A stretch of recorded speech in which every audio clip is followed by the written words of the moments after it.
Hello guys, आप सभी का मेरे YouTube channel SSC with Shri में स्वागत है।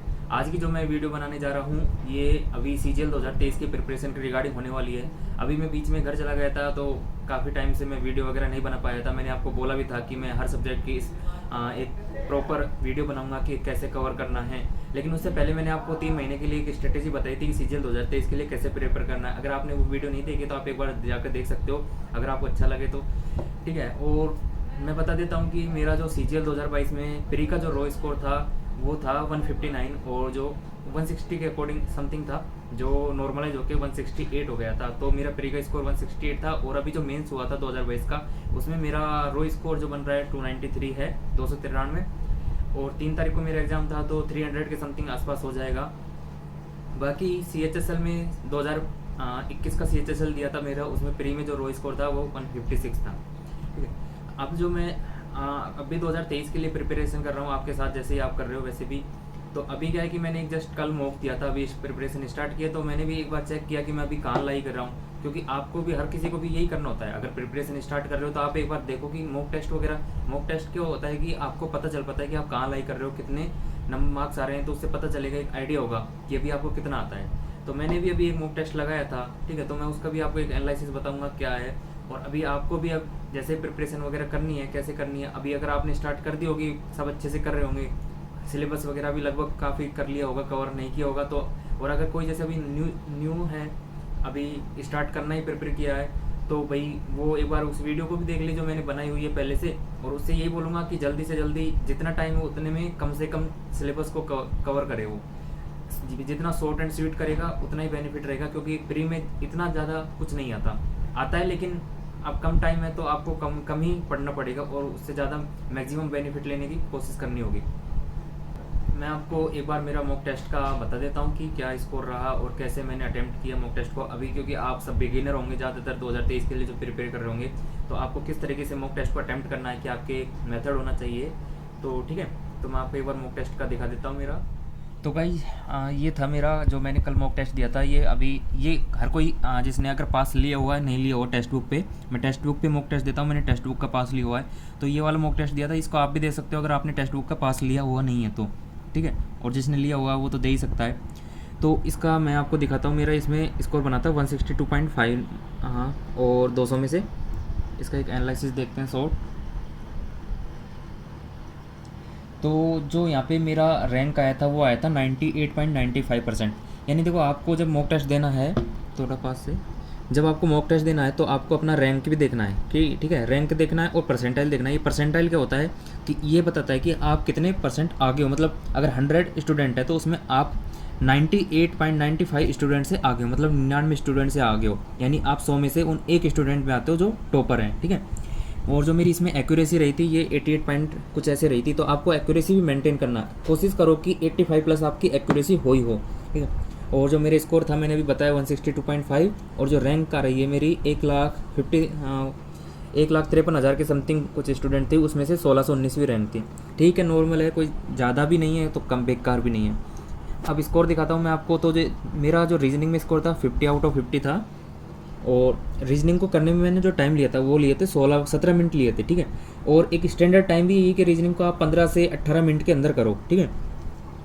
जीके में मेरे मार्क्स थे 13 मार्क्स थे और इसको मैंने किया था ओनली 4 मिनट में।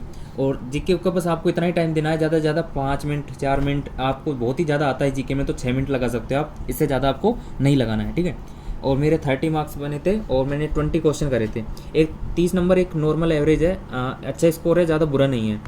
उसके बाद बात करते हैं मैथ की। तो मैथ में मेरे 47.5 नंबर आए थे। एक क्वेश्चन गलत हो गया था बाई मिस्टेक, आपको बताऊंगा कैसे हुआ था। और इसमें मैंने 23 मिनट के समथिंग लिए थे मैथ में। तो मैथ में इतना टाइम आपको नॉर्मली लग ही जाएगा। आपको मैथ के लिए कोशिश करना है कि 25 मिनट आप बचा के रखो, 25 से 30 मिनट, ठीक है। 25 मिनट तो होने चाहिए, क्योंकि इतने में ही हो पाएगा आपसे। अगर आप बिगिनर हो तो आपको हो सकता है आधा घंटा भी लग जाए। उसके बाद इंग्लिश पे आते हैं। तो इंग्लिश में मेरे 35 नंबर रह गए थे। इंग्लिश में काफ़ी रॉन्ग क्वेश्चन हो गए थे और मैंने इंग्लिश को 15 मिनट में कवर किया था। तो अब एक बार देख लेते हैं इसमें कि मैंने कहाँ, इससे पहले एक बार देखते हैं यहाँ पे नीचे जो इसमें दिखाता है। इसमें क्या है कि आपका मार्क्स डिस्ट्रीब्यूशन वगैरह भी दिखाता है, यहाँ पे शो करता है कि आप कहाँ लाई कर रहे हो और उस पर कितने स्टूडेंट है। अब जैसे अगर मैं यहाँ पे मेरे 162.5 है मार्क्स हैं और यहाँ पे स्टूडेंट देखेंगे तो यहाँ पे 7319 स्टूडेंट है जिनके 162.5 पे इसके आसपास मार्क्स हैं इस एरिया में, ठीक है। तो यानी अभी काफ़ी स्टूडेंट है, मैं बहुत से पीछे हूँ, आप यहाँ पे ये देख सकते हो। और नीचे यहाँ पे करेक्ट और रॉन्ग का भी शो करता है, ओके। तो अब चलिए एक बार सॉल्यूशन देख लेते हैं इनके।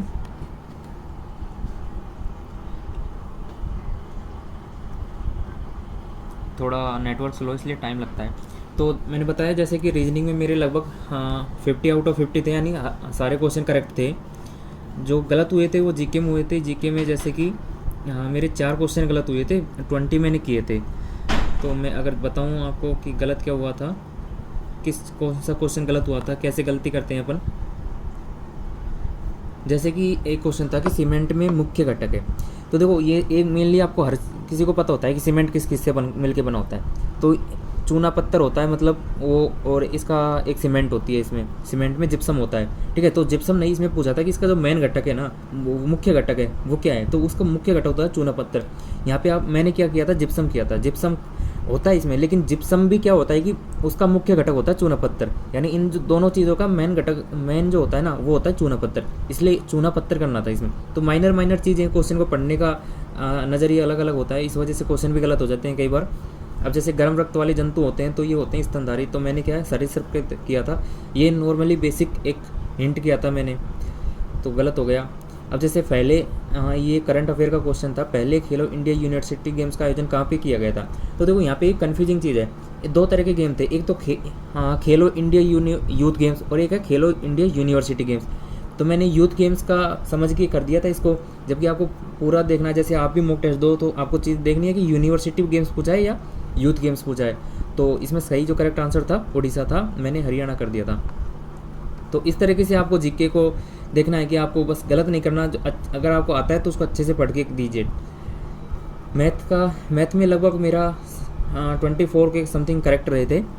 बाकी मैथ इतना हार्ड नहीं था, बिल्कुल नॉर्मल था, आप आराम से कर पाओगे बिल्कुल। देखो जैसे बेसिक सब पूछा है, 8,000 रुपये को 7200 रुपये में बेचा जाता है। तो छूट पूछा है तो 8,000 पे 7200 में बेच रहे हैं, तो 800 रुपये की छूट है। तो सिंपल बेसिक से निकाल सकते हो, 10% होगा। और भी आगे भी अगर देखें क्वेश्चन, जैसे एक बेईमान व्यापारी अपने लाभ को क्रय मूल्य पर बेचने का दावा करता है, लेकिन एक की बजाय 800 ग्राम पर बेचने का 800 ग्राम वजन का उपयोग करता है। तो उसमें उसका लाभ प्रतिशत होगा सीधा सा है कि 1 kg की जो चीज़ को है उसको 800 ग्राम में बेच रहा है, तो यहाँ पे 200 ग्राम बचा रहा है किस पे, 800 ग्राम पे।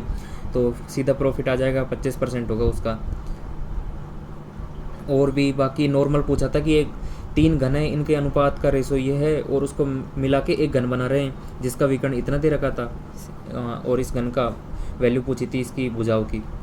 नॉर्मल बाकी क्वेश्चन पूछे थे। अब जो मेरे इसमें गलत था वो था एक ये था एलजेब्रा का क्वेश्चन। इसमें x³ + y³ + z³ = इतना, इसमें 4 इक्वेशंस हैं और 6 वेरिएबल्स हैं, यानी 4 इक्वेशन और 6 वेरिएबल्स, 6 वेरिएबल्स हैं।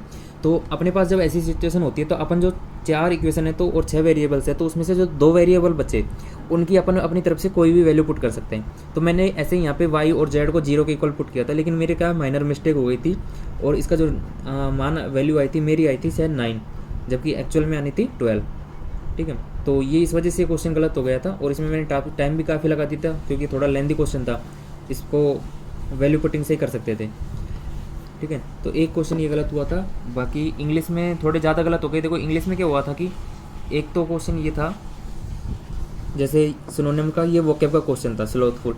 तो यहाँ पे मेरे को क्या है कि कन्फ्यूजन हो गया था, अभी काफ़ी टाइम हो गया था, पढ़ा भी नहीं था, इस वजह से एक तो ये था।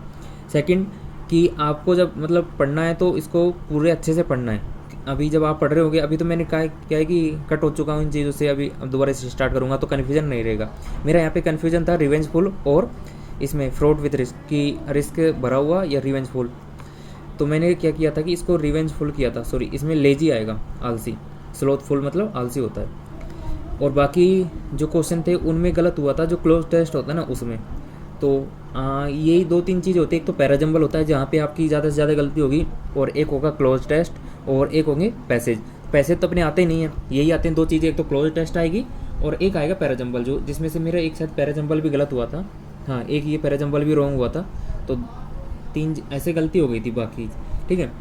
तो ये था एक शॉर्ट सा एनालिसिस। बाकी कभी लाइव मॉक टेस्ट भी अगर आप बोलोगे तो मैं आपको लाइव मॉक टेस्ट भी अटेम्प्ट करके बताऊंगा। ठीक है। और अब मैंने भी क्या है कि मॉक टेस्ट वगैरह अटेम्प्ट करना स्टार्ट कर दिया, प्रिपरेशन भी स्टार्ट कर दी है। तो अब मैं भी कंटिन्यूसली प्रॉपर वीडियो वगैरह लाता रहूँगा। तो भाई आपने मेरे मॉक टेस्ट वगैरह का स्कोर देख लिया होगा। और यार इनको दिखाने का मेरा कोई ऐसा पर्पज़ नहीं है कि मैं कोई शो ऑफ कर रहा हूँ कि मेरे इतने मार्क्स आ रहे हैं, मैं आपको डिमोटिवेट करना चाहता हूँ, ऐसा बिल्कुल नहीं है। मैं आपको मेरा बता रहा था कि मैं कहाँ टारगेट कर रहा हूँ, आप भी इस चीज़ को अपने से रिलेट कर पाओ और आप भी एक टारगेट लो कि मेरे को भी इतना ही अचीव करना है और इससे ज़्यादा ही, ठीक है। और बाकी आपको अगर कोई भी हेल्प चाहिए कि कुछ भी रिलेटेड आपको दिक्कत आ रही हो कहीं भी मॉक टेस्ट वगैरह में स्कोर में, या फिर आपको कोई सब्जेक्ट कवर नहीं हो पा रहा हो कैसे भी, तो मेरे आईडी हैंडल्स मैं नीचे डिस्क्रिप्शन बॉक्स में डाल दूंगा, वहाँ से आप मैसेज वगैरह कर सकते हो। मेरे टेलीग्राम चैनल उसको आप ज्वाइन कर सकते हो इजीली, वहाँ पे स्टूडेंट जुड़े हुए भी हैं मेरे से काफ़ी। मैं भी आपकी तरह प्रिपरेशन करने वाला हूँ 2023 के लिए, मैं भी प्रिपेयर कर रहा हूँ, आप भी कर रहे हो। और अब मन लगा कि यार पढ़ो बस, और तो क्या है, मैं कौन होता हूँ आपको ज्ञान देने वाला, आपको समझदार हो। ओके गाइस, और चैनल वगैरह को सब्सक्राइब कर लेना अगर आपको अच्छा लगे तो। Thank you.